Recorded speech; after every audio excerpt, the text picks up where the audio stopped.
Pakistan is a very special place in my heart.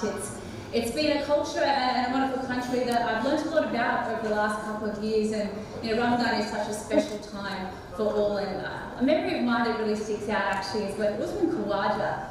When I first met my husband Ben Cutting, he was actually living downstairs in our house, and Ramadan had started. It was off season, and it was about 4:30 in the morning maybe, and I kind of woke up and I could smell toast.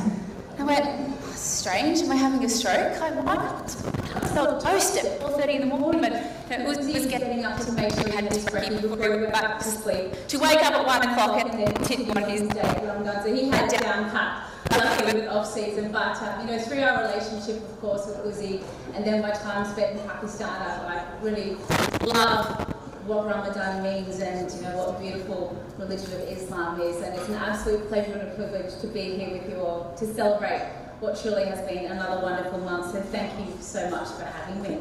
But before we start with our proceedings today, of course, as customary, we'd like to go with our acknowledgement of country. So I'd now like to acknowledge the traditional owners of the land on which we meet upon today, the Gadigal people of the Eora Nation. We'd like to pay our respects to their elders past and present. Before we kickstart things this evening though, we do have the National Anthem of Australia, so if you could all please be upstanding for that.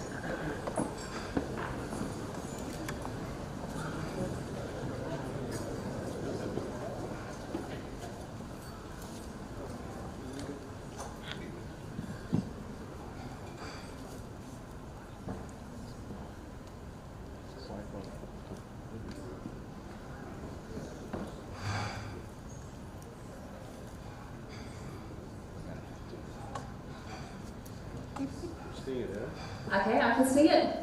Australians, all let us rejoice, for we are young and free, with golden soil and wealth for toil. Our home is girt by sea.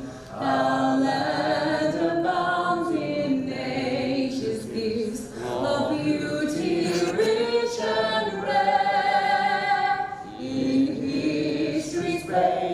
Let every stage have vast Australia fair.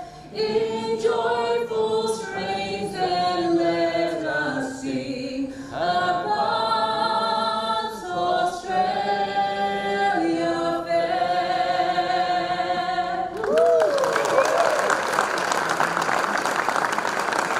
I didn't think I'd be using my conservatorium training for that.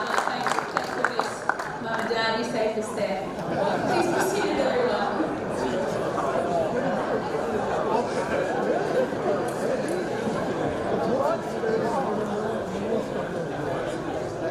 Alright, well that definitely got the nerves in.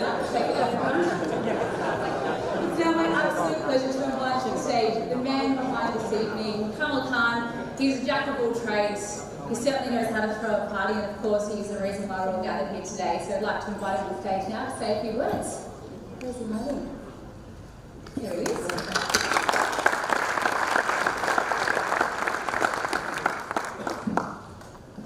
Ladies and gentlemen, good evening and assalamu alaikum. Welcome all to the annual Eid-ul-Fitr dinner at the SCG.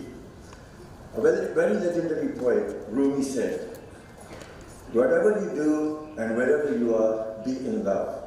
I refer to this for tonight is, we are here at the Divine Sydney Cricket Ground and we are here to listen to two of the all-time greats of our game. So, aren't we in love? We are. I can see so many dignitaries up here, and I'm not going to take anyone's name because we live in a wonderful country where we don't like to make a fuss of anything.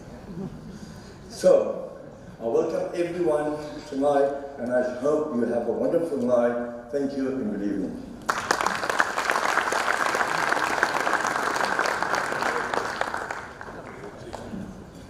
It's now my great pleasure to invite the Imam to the stage to discuss Azan and the importance of prayer.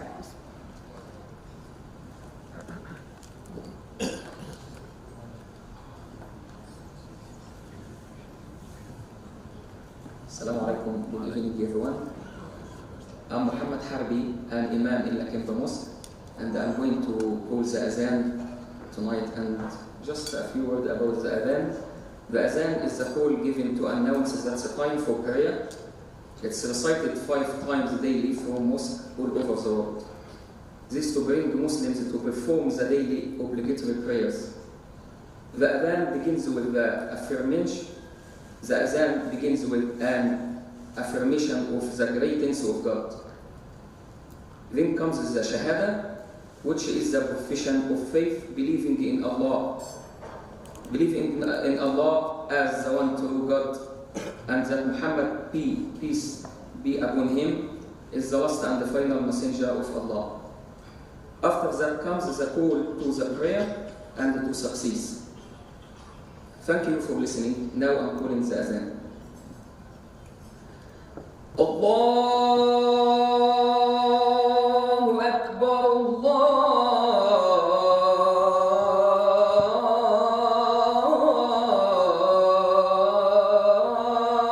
Allahu Akbar, Allahu Akbar,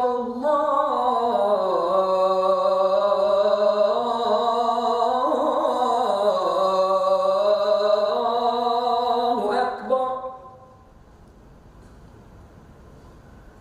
أشهد أن لا إله إلا الله. أشهد أن لا إله إلا الله. أشهد أن محمدًا رسول الله. أشهد أن محمدًا رسول الله.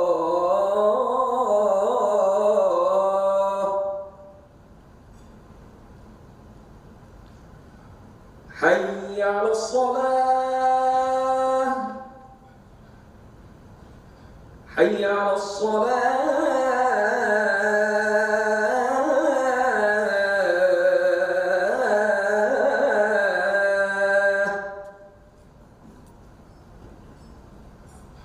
حي على الفلاح.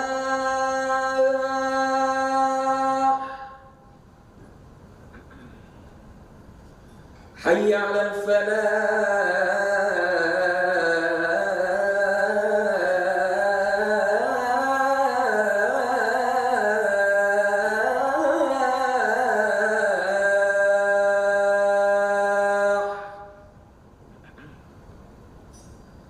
الله أكبر،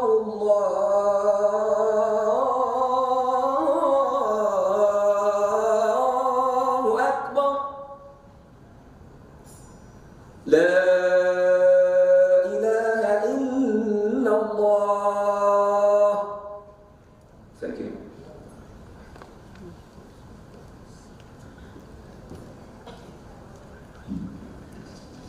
Shukriya, Imam. Right now, we do have a short prayer break available for anyone who would like it. Otherwise, entrees will be served and we'll be back very shortly.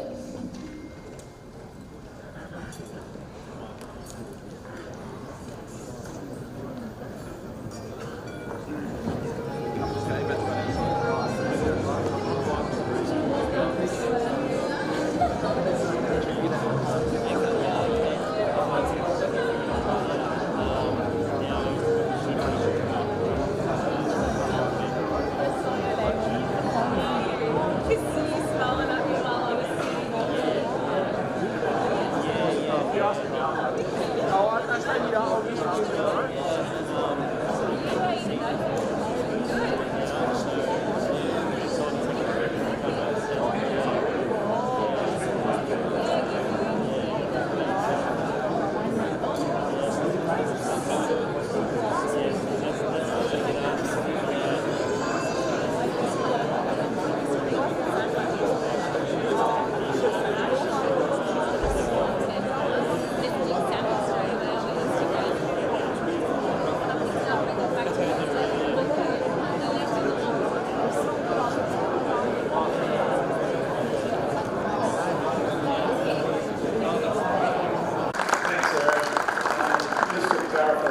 SCG Cricket, not SCG Chairman. There we go. So, SCG Cricket Chairman. So, I'd like to welcome you all here tonight.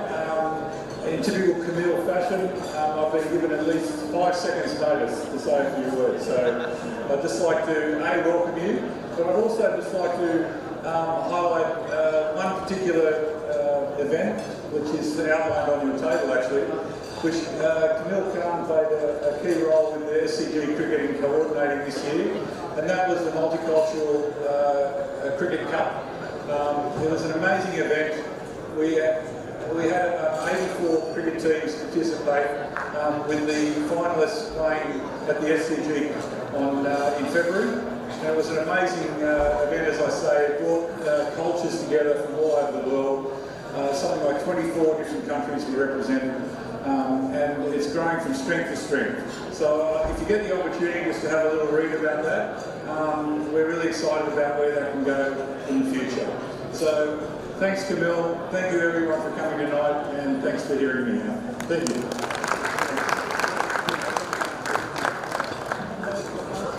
Thank you so much, Neil. Right, well, it is time for that Q&A. We are very lucky to have Wasim Akram and Waqar Yunus in the house, some of the greatest the game has ever seen, some of the greatest ever terrified batters from all over the world. They are here with us this evening, so if I can have some quiet, please. I don't want to hear a pin drop, because this is going to be an absolutely awesome chat. There we go. Thank you. So we'll put our phones on silent if you wouldn't mind. It's going to be an awesome Q&A. And luckily, I don't have to be the one to do it tonight, so it's now my absolute pleasure to invite to the stage Mike Howard. Now, he's a senior freelance journalist and a very experienced cricket writer and commentator who's covered the game throughout the world since 1972. Formerly the chief cricketer for the Sydney Morning Herald and the Advertiser, the Adelaide, and a long-time columnist for the Australian. He's keenly interested in cricket's new world, particularly in the Indian subcontinent. He's written and ghostwritten 13 cricket books, and he's conducted the interviews for the ABC's Cricket History Series and for the extensive archive at the Bradley Museum and the International Cricket Hall of Fame. So if you please have a little bit of quiet so the wonderful Q&A can start. Please make them feel welcome. Let's Mike Howard to the stage, and of course Wasim Akram and Waqar Yunus.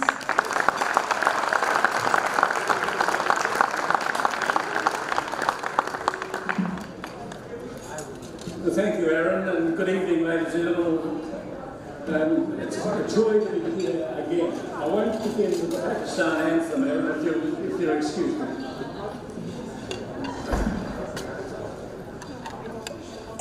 In the 1950s belonged to the 3 W's. If that was the case, the 1990s was the preserve of the 2 W's from Pakistan, the incomparable fast bowlers Wasim Akram and Waqar Yunus. And what a joy it is to have them with us tonight.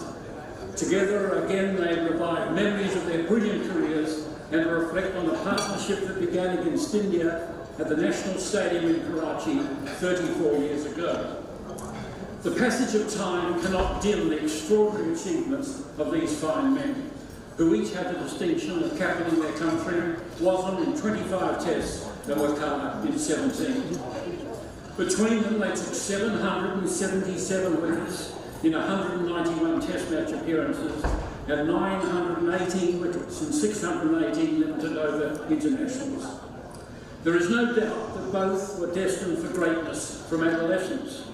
Wasim made his test debut at 18 against New Zealand in January 1985. This no doubt impressed 13-year-old Waqar at school in Bawalpa after returning from Sharjah. And 4 years later, he gained bragging rights by playing his first one-day international at 17 and making his test debut against India a day before his 18th birthday. Wasim and Waqar are prominent in the greatest of all fast bowlers in the pantheon of all fast bowlers. And their very mention prompts thoughts of Liddy, Thompson, Holding and Marshall, and many other thrilling and unnerving pairings. Wasim redefined left-arm swing bowling and seam bowling, and is arguably its greatest exponent. And it is problematic whether there has ever been a more destructive swing and Yorker bowler than Waqar. And both were so proudly miserly, conceding just 23 runs per wicket in both forms of the game. while Waka's strike rate of 43.49 is only bettered by South Africa's Dale Steyn. These are staggering statistics, but we don't want to be bogged down by figures, for these men have contributed so much more as mentors, coaches and commentators, while carrying the standard of the beautiful, if often conflicted country with pride and passion. They were genius cricketers, artists in their own right. Please welcome Wasm Akram and Waka Yu.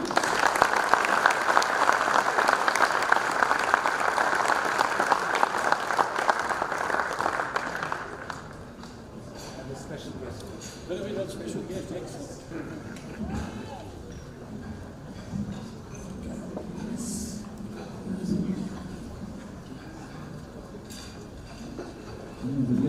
Position Australian born, wasn't the Australian born one?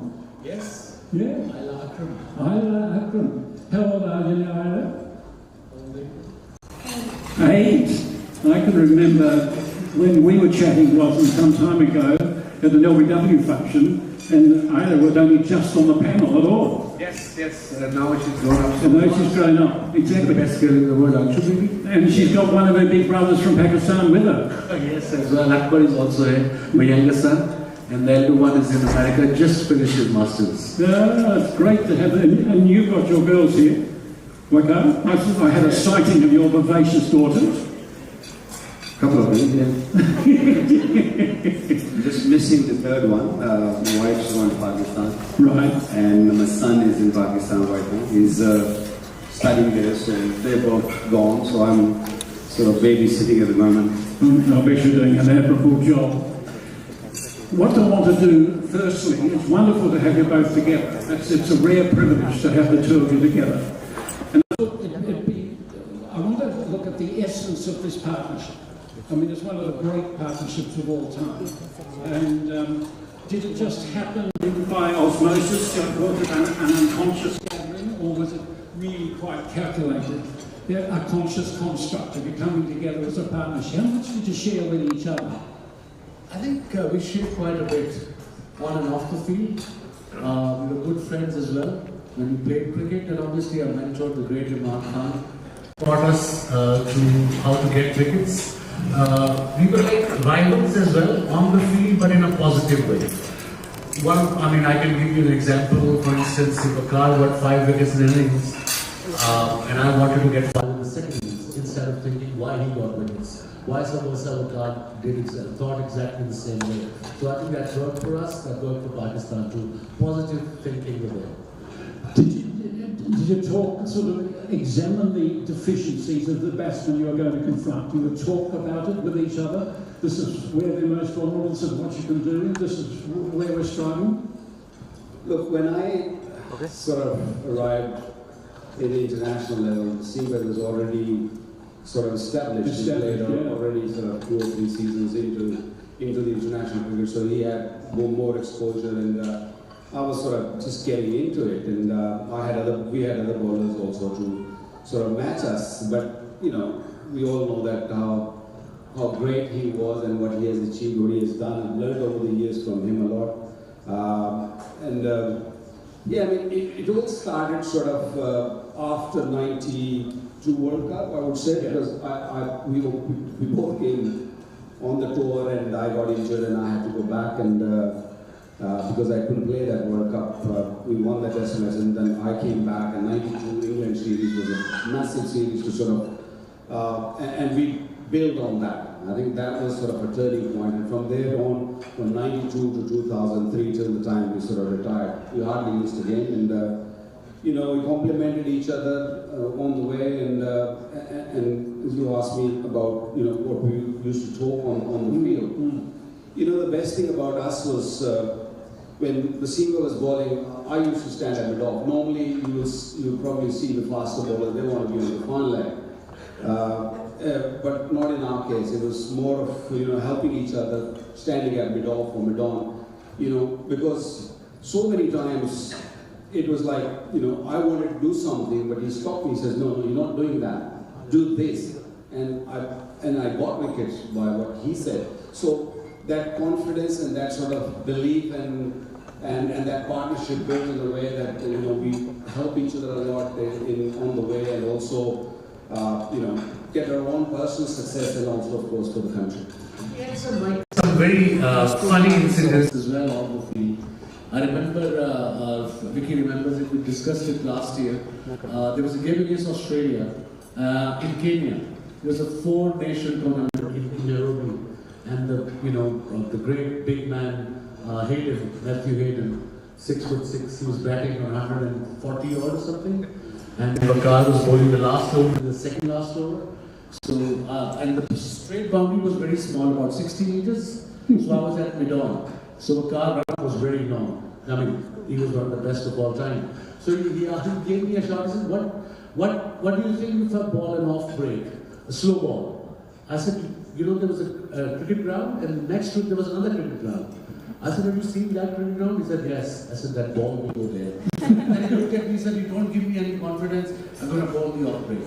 So he ran in, ball the off break, and ball went straight away to the next round. So we had to laugh afterwards. There's a little bit more to it.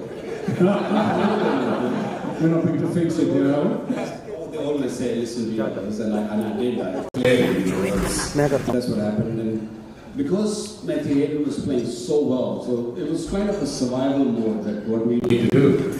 And I was thinking the slow delivery would have been okay, the ball at the time. But he was just saying, no, don't do that, don't do that. But I had to listen. And then Matthew Hayden, as you know, such a big man, as you mentioned, and he just walked in and he hit me over that mid-wicket region. Over the trees. Over the trees. And I don't know, next ground or the ground after, I don't know. The ball didn't come back. And he hit it, and in my follow-through, because I had a long run up and my follow-through was almost to the batsman also. So I walked up to him, and he didn't look up. He just hit me, and he just kept looking down. And he just went, go and fetch it, mate. Very nice. That explains everything. Tell us what it was like, because the first 2 or 3 years you were under Imran's leadership, and he mentored you both. Give us a bit of an insight into, we hear so much about his capacity as a mentor. Tell us a bit how it played out. To me, I mean, he was too big for us, for me at least, because I came a little late and Simba was there already. And they were very close to each other. For me, it was like playing with someone who I always, sort of looked up to, and also sort of, thought, that's what you want to be in Pakistan as a child. Everyone used to think that way.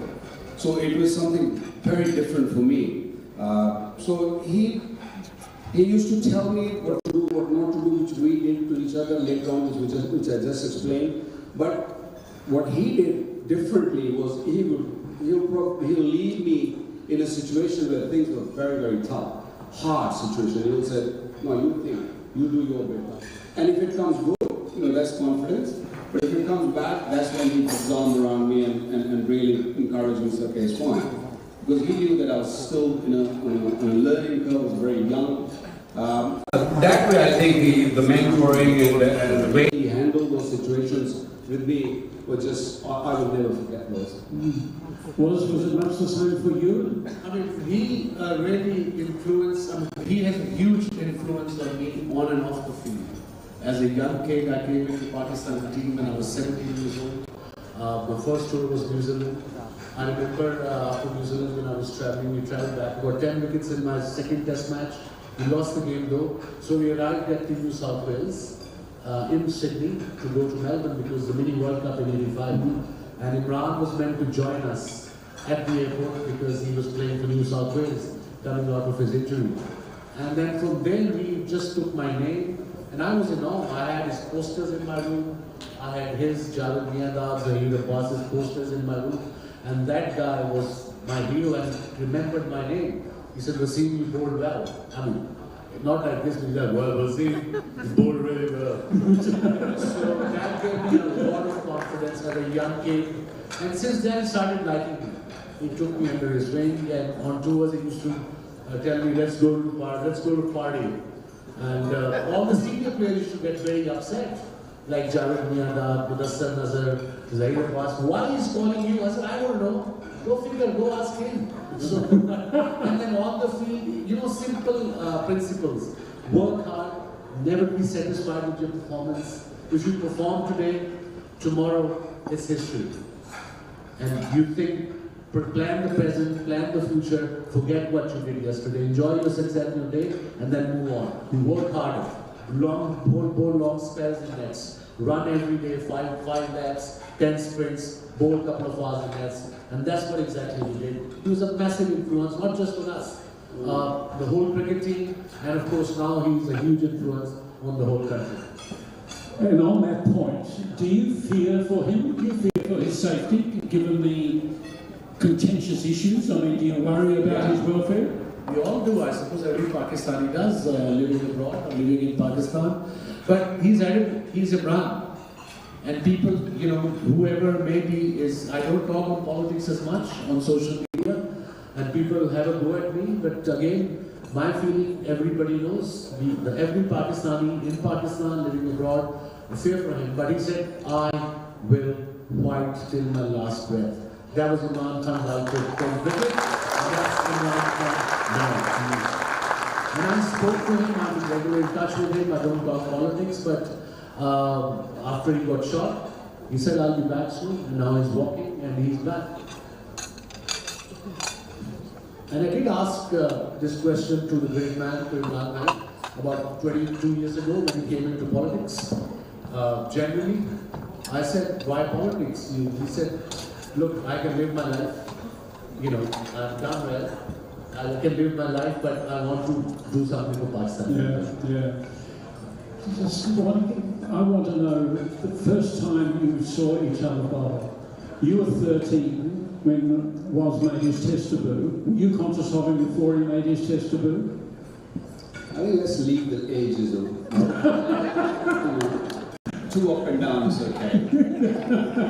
Can you recall as a boy seeing him? Yeah, I do, because when I played my first class cricket, and as I said, Silva was already established, so it was, you know, something very special. I mean, a left-arm fast bowler, not many left-arm fast bowlers in Pakistan, maybe one or Azim Hafiz, and I can't think of any other left-arm fast bowler. And the way he used to swing the ball, he used to have long run-up at the beginning, and he very quickly realized that he doesn't need that, which really did good to him, because it prolonged his around his career, because you know, fantastic career, and the way what he has achieved, and it's just you know, you ask anybody in this arena that when they make the World Cup team or a world team from back 200 years or whatever, they'll put his name first. They'll put his name right in the right first.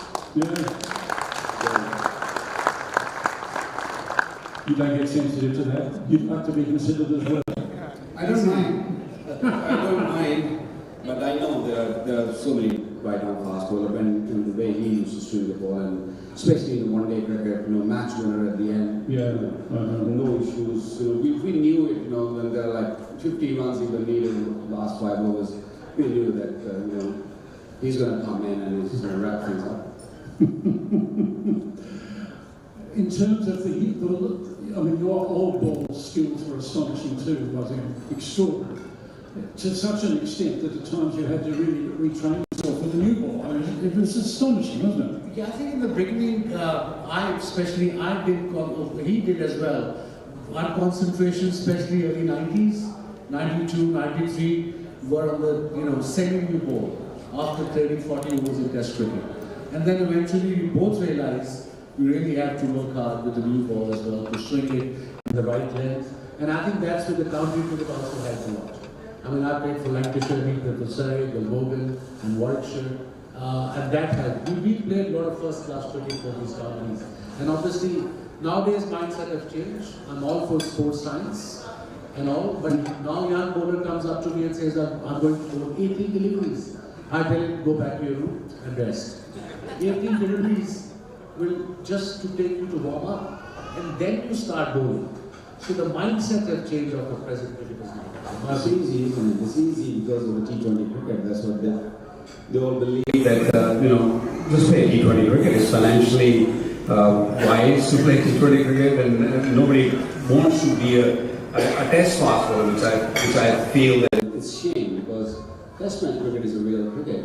And which is in Pakistan cricket right now, we have very young crop of fast bowlers, very talented. From Shaheen Shah, Afridi, to Naseem Shah, to Haris Rao, and a couple more. Hasanullah, young boy, came up 150 kilometers. But I doubt they'll play 80 or 80 to 100 test matches because of T20 mindset. Well, this is going to bring us to the big issues that the game is confronting now. I mean, both of you respect the Test match cricket, its history and its values. You were taught by Imran particularly, and now we're seeing those traditions and values diminished. How concerned are you? I mean, the other day when you see the situation that a player might have to go to his franchise to ask permission to play for his country. I mean, it just, you can't get, our age group can't get their head around it. How have you reacted? It's mind-boggling, Mike. Again, all the youngsters who come up to me or to Wakar, especially in the leagues cricket, we commentate, we coach, I tell them, look, if you're a good cricketer in a longer version of the game, 4-day, to start off with first class and then obviously represent your country in test cricket, you should be remembered as one of the greats of the game. And if you're a great player, the money will follow in T20 format, no doubt about it. But again, be remembered as one of the greats of the game. That should be the mindset of any young player.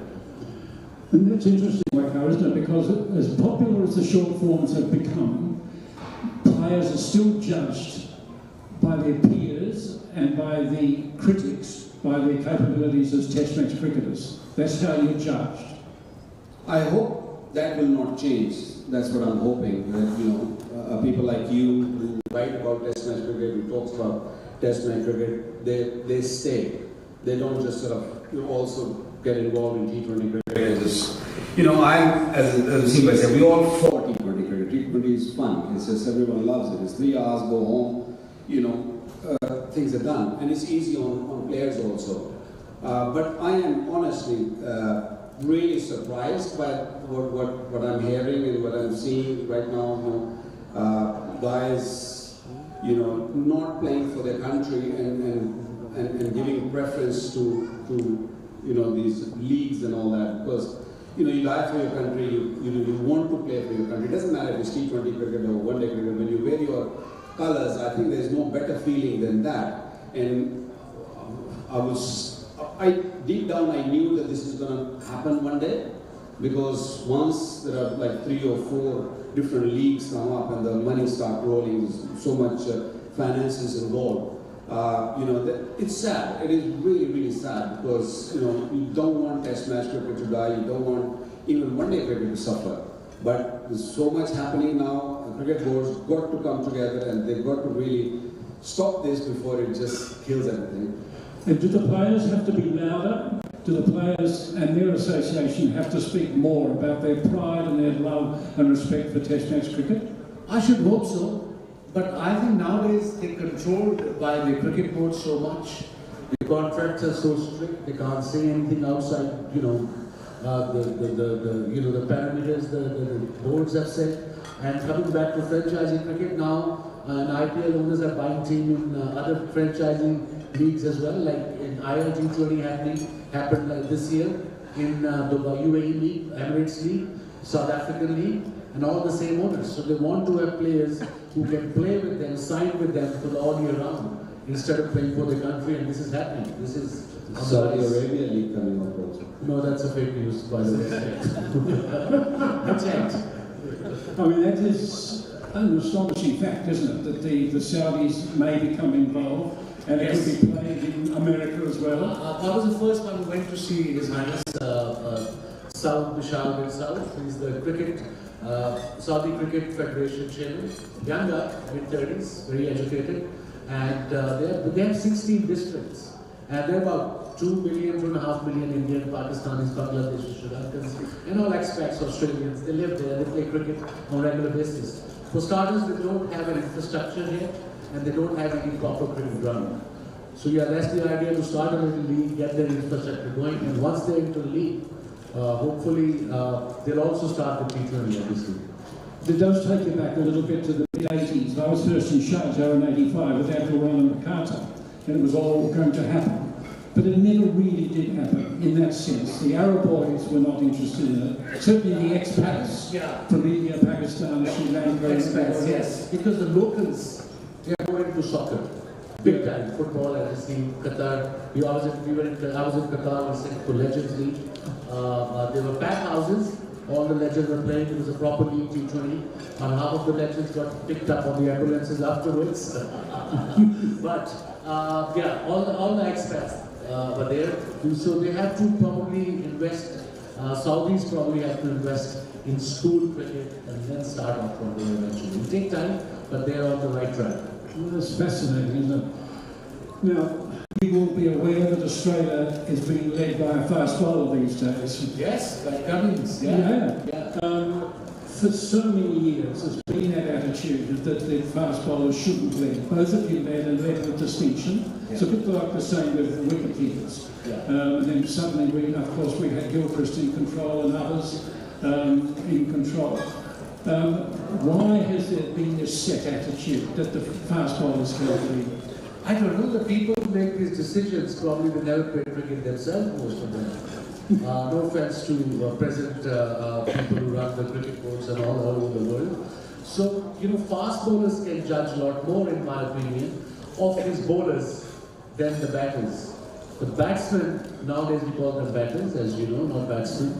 So the batsman, captain, won't be able to tell, unless he's an experienced guy like one of the greats, Alan Border or Imran Khan or Javed Miandar, that okay, this guy can only bowl 7 over spell. If you give him the 8th over, it might be finished for the whole day. As a fast bowler, we know that this bowler can only bowl 4 over spell, make him rest and then bring him back after 40 minutes or something. So that's why fast bowlers, in my opinion, can be very good captains. And we've seen in Pat Cummins, he's improving day by day as a skipper. What do you think, Ricardo? One thing I often wondered though, did it affect either of your bowling and the relationship with each other on the ground when one was in charge? Look, I think it's all about taking responsibility, and does not really matter if you're a batter or a bowler or whoever, wicketkeeper. I think whoever can take the responsibility and who you feel is a good leader, which I really feel that Pat Cummins is a good leader. He's shown it just recently in Pakistan, winning a series there, which was very, very tough. I was there. So I don't see anything wrong with that. I mean, the track record is right in front of you, both of us who achieved decent milestones in our career. So I do not understand. I mean, it's a myth. I don't know. People feel that the ballers can't be. I totally disagree. I said it last time also. Yeah, coming back to your question, Mikey, like you said, under each of the captaincy, we gave 100%, but I got upset with him once in '98 when he was captain in Sri Lanka. I think it was Champions Trophy, wasn't it? Yeah, he started practicing at 6 in the morning. And I used to come back at 4 in the morning. That was the only problem I had. Yeah, I knew Imran taught you well, but that's ridiculous. Just getting back a little bit to the difference between the two forms of the game. How do we educate young people in this country and in Pakistan, now that we've got the Benno Kadir Trophy for cricket between the two countries, which is a wonderful initiative to see the two ladies recognised in such a way. How do we educate that age group into the acceptance and understanding of Test match cricket? How do we go about it? I think it's probably a bit too late for that. Every youngster you ask, doesn't matter if he's Australian or Pakistani or Indian or from England or from West Indies, they just want to play T20 cricket.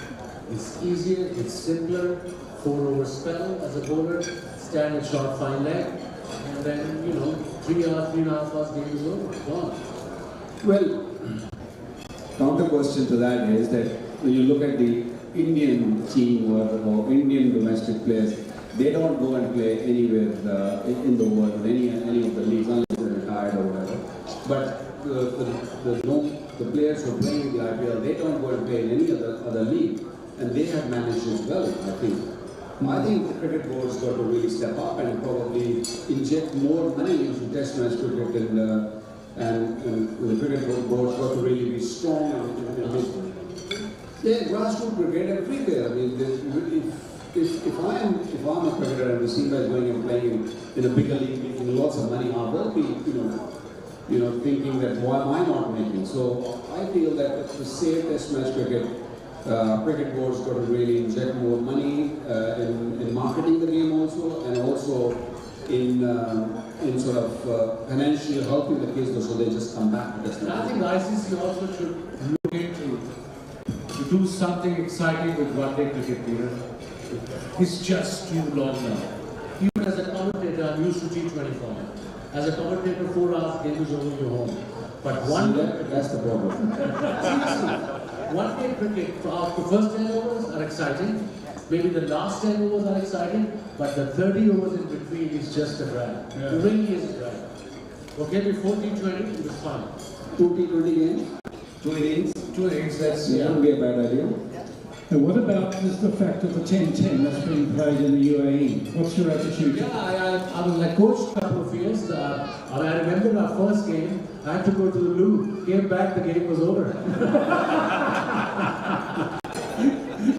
I love it. It really does sum it up, doesn't it? Yeah, we don't have time to teach 10. I mean, if you look there and 10 overs are gone. Yeah. I mean, I'm really worried that this is going to go into 5 overs. Who knows?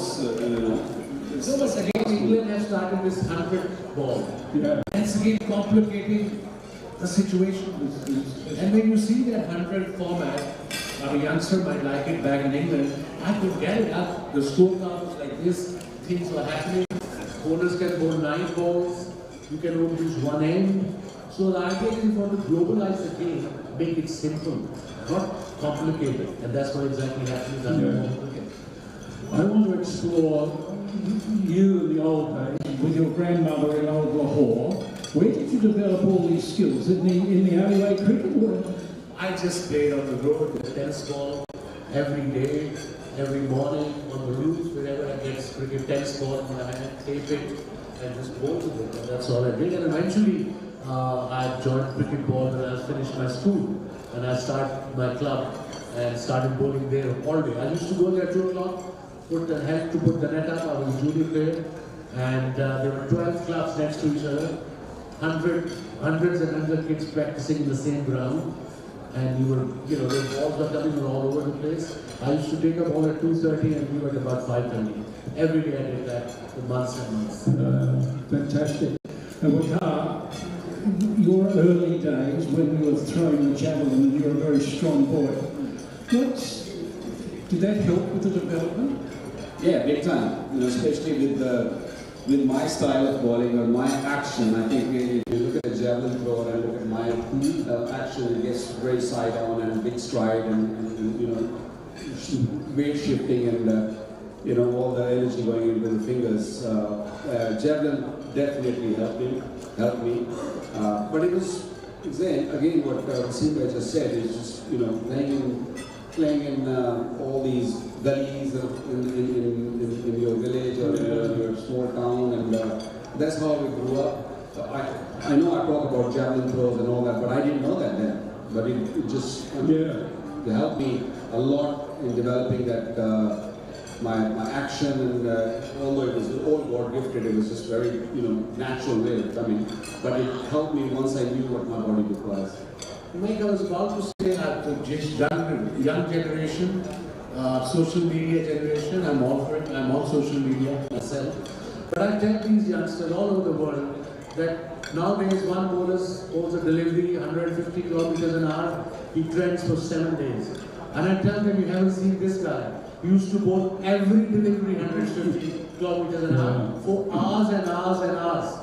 So this social media also has spoiled cricketers in my sportsmen all around in general. It was interesting earlier that you mentioned Matthew Hayden, because he had visualization techniques. I reckon you were the first player that I can remember that had a visualization technique. I used to visualize night before, 5 minutes. I used to visualize on the pitch in the morning, you should remember. You should come down with shoes and focus for a couple of minutes. Yeah. Was this from first wife, Huma, was Late wife, Huma, yeah. She said just relax for a couple of minutes before you go to bed, think what you want to do tomorrow, and make sure, and when you think, no noise around you, focus, and most of the time it will happen, and it happened quite a few times with everything. Was your preparation similar back home? No, nothing like that. Did he not try to Nothing like that. He didn't try to hypnotize you? Eat a lot. My body is hydrated before I go into get into the game. Because I used to get lots of cramps. Yeah. I never had that problem. It was all shoulder. It was just easy. A few steps, boom, 145, 150. I used to run from far and I had to do it. So I had no other choice. So my preparation was a little bit different. Our era fast bowlers, your knees are fine. Yeah, knees are I just read story, his knees are gone. And all the bowlers of our era, their knees are gone. My knees are fine so far because I probably never had a jump. I never jumped, I ran for 17 steps. Find out what they've been up to then. Just before we finish, how deep is your concern about the way the game's evolving? What are the priorities you see need to be addressed? I think in my opinion, the test cricket is the ultimate cricket. It's the long race. T20 is okay for entertainment, for maybe money or financials, for the boards, for the sponsors. But for we, as every nation should teach youngsters to concentrate on longer version of the game. Starts from scratch, and I want test cricket to be the ultimate, because that's what cricket is all about. Okay. Look, it's a big race now. I mean, every country's got their league now. And ICC has given the permission. They all look for the windows, and people players are coming back, coming in, coming out, playing all sorts of T20 cricket all around the world. Even test match cricketers, they don't want to be part of test team. They want to just go and play T20 cricket. So that's my worry, to be very honest, that where this cricket is going to go in the next maybe 15, 20 years. I hope the ICC and the other cricket boards will sit down and talk about it. Maybe have a world league, maybe one or two world leagues, rather than having all these leagues and players are traveling a lot, and the cricket which is suffering is test match cricket. So to prevent that, to survive in test match cricket, they have to really come out with a plan. Otherwise, down the line, maybe 10, 15 years, 20 years, we'll all be suffering. We all players flying 20. Given the amount of money circulating in the game now, particularly through the franchises, hasn't the game got a greater responsibility, moral responsibility beyond the boundary? I agree, 100%. That should money go to grassroots cricket. And a certain percentage of that money go everywhere in the league cricket. They should put certain percentage of cricket money to the cricket boards, and they should invest into grassroots cricket, in my opinion. That won't happen. We have a little bit of quiet at the back there at straight hit, please. And not that you would have ever had a straight hit. But there did exist, that placement, not that you would be aware of that. You didn't require it. But what about social responsibility? I've often said that it is a game of the developing world played by a handful of first world countries. Hasn't the game got a greater social responsibility as well beyond the boundary? There's so much money circulating.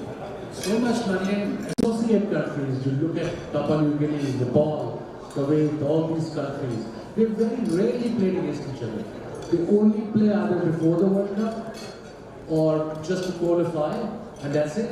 So ICC should be investing a lot of money into this associate countries as well.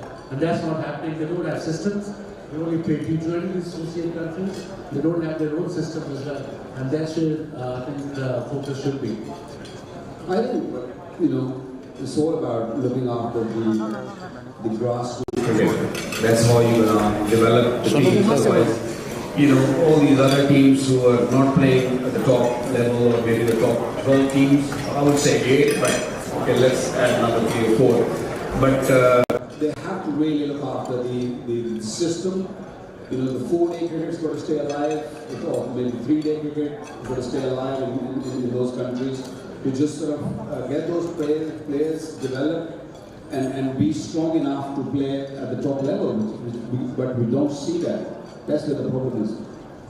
And just finally, does an event like tonight suggest that there is greater cultural awareness and greater inclusiveness in the game? That we, the different countries, players from different countries, are learning more about each other? Are we in a better place?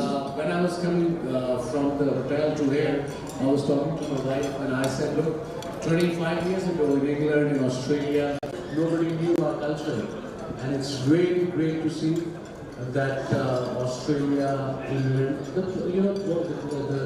cricketing world we travel to, they're getting to know our culture, our religion, our food, and I would like to congratulate Kamil, SCG, the sports minister's team is here as well.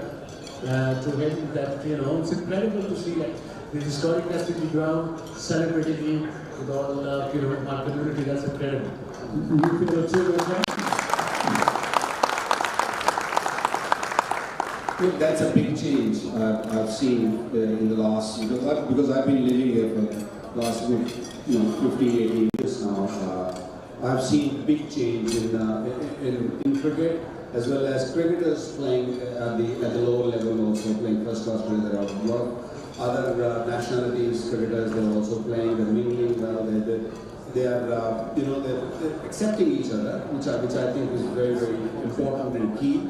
And an event like this is just amazing. I think Kamil has done a wonderful job, and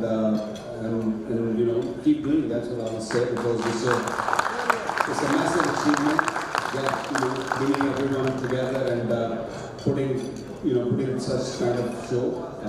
England was always there, because in England you'll see different cultures from the back in the 60s, 70s. You've seen all of that.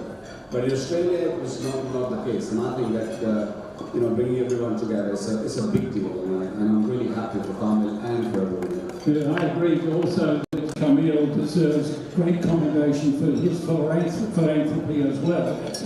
But you do have to chat with him about it's time to stop trying to bowl fast. Yeah, somebody has to tell him he's almost 50. The body's just about gone. Just take it easy, buddy. Yes, come off a shorter run. He actually pushes me also to come and bowl in the nets. I completely refused him. Just said no. I put my hand up and said, I bowled last year. I played a charity game in England. I bowled about 3 overs. I couldn't move for 3 weeks. I had pain behind my ears. I thought there was no muscle there, but there wasn't. It's a leg spinner down here who tried to play a couple of weeks ago. He got into his seventh ball, I think, when it was shot. The knees were shot, the hamstring was shot, all was shot. You're both in great form. It's wonderful to see you. Ladies and gentlemen, wasn't that right?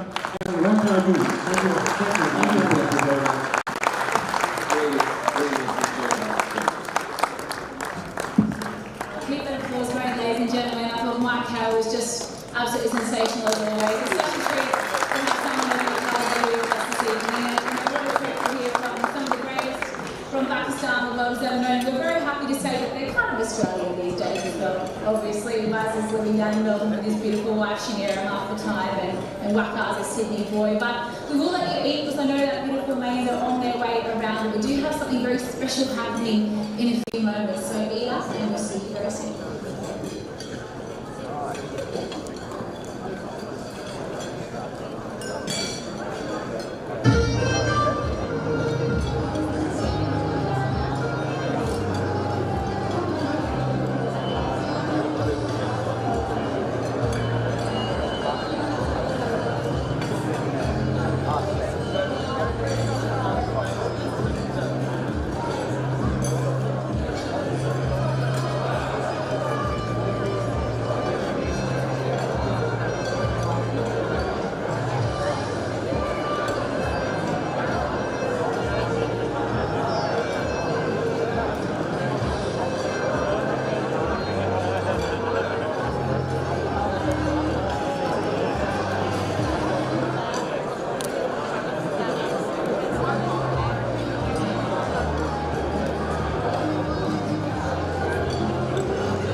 really beautiful touch. Congratulations.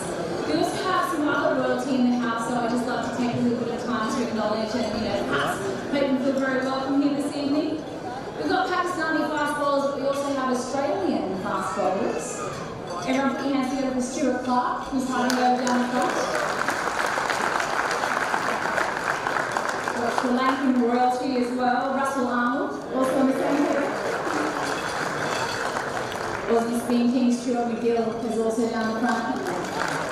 We love you, Stuart. You always come and support us at our events. And everyone behave yourselves tonight because we also have some boxers in the house. Anthony Mundine. And Bill Digg. And last but certainly not least as well, thank you so much for always supporting this event. We have the High Commissioner of Pakistan, Zaid Hafiz. The Consulate General of Lahore. I hope you're all going to enjoy those scrumptious mains that Maribel has provided today. We'd also like to take this opportunity now to recognise some very special people who helped make tonight possible. So please join me in thanking SS Smash, BTL Corporate Groups, Z-Core, NetSo, Risk Advisory, X-Blades, Plus Accountant, Wise Market, Dynamic Racking, Women Edge Legal Group, We Love Kitchen, Crystal Radiology, Spark Change, Ray White, Cultural Pulse, Sharkat Club Memorial Cancer Hospital, and S-Tech Solution. Big round of applause, guys. Thank you so much for your wonderful support. Now I believe there's a delicious dessert coming around as well, so we will leave you to socialise and enjoy that and we'll be back in a few moments for the whole this evening.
मेरी बात सुनो, आपको वो record करना जो सही ढंग का शॉट है, सारा मत रिकॉर्ड करो, नहीं तो हमें इंटरव्यू वाला हमारा सारा खराब हो जाएगा।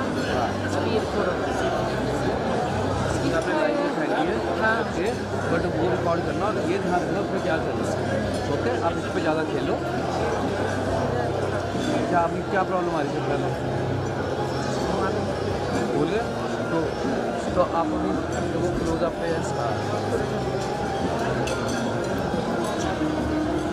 सर बॉडी को कितने कर सकते हो, आगे लेके जाना, आगे ले जाओ।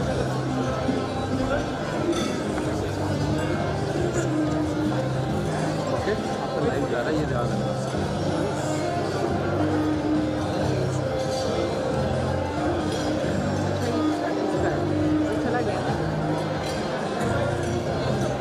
कार्ड में भी रिकॉर्ड नहीं कर रहा है, कार्ड में इसमें कर रहा हूँ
एक बड़ा जल्दी पूरी आता है